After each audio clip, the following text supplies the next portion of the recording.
ఓ రోజు అక్బర్కు ఎంతో ఇష్టమైన ఉంగరం కనిపించలేదు. రాత్రి నిద్రపోయేటప్పుడు చేతివేళ్లకున్న ఉంగరాలను తీసి పక్కనున్న బల్లమీద పెట్టి నిద్రించడం అక్బర్కు అలవాటు. ఆ రోజు నిద్రలేచిన తర్వాత చూస్తే ఒక ఉంగరం లేదు. గదిలో ఎక్కడ వెతికించినా అది దొరకలేదు. వెంటనే ఎవరక్కడా అని అక్బర్ భటులను పిలిచి రాజభవనం తలుపులు వెంటనే మూయించమన్నాడు. విషయం చెప్పి బీర్బల్ను మాత్రం పిలిపించమన్నాడు. కాసేపటి తర్వాత బీర్బల్ భుజాన ఓ చిలుకను పెట్టుకుని వచ్చాడు. ముందు రోజు రాత్రి రాజభవనంలోకి వచ్చిన వారందరినీ అప్పటికే ఓ చోట భలే బీర్బల్ ప్రవేశపెట్టారు.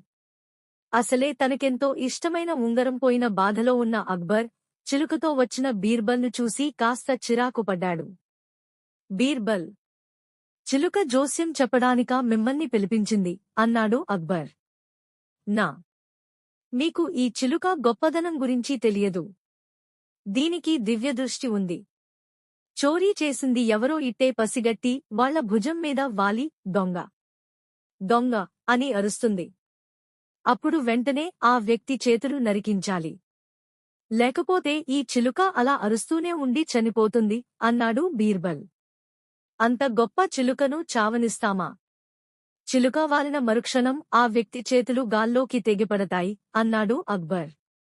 అలాగే జహాపనా అంటూ బీర్బల్ తన చేతిలోకి చిలుకను తీసుకుని దాని తలమీద నిమిరాడు. చిలుక వెంటనే దొంగ దొంగ దొంగ అని అరిచి గాల్లోకి లేచింది. అప్పుడే వరుసలోంచి ఓ వ్యక్తి భయంతో పరిగెత్తే ప్రయత్నం చేశాడు.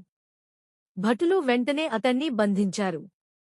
అందరూ వెళ్లిపోయిన తర్వాత అక్బర్ ఆ చిలుకకు దివ్యదృష్టి ఎలా వచ్చింది అని అడిగాడు. దివ్యదృష్టా పాడా?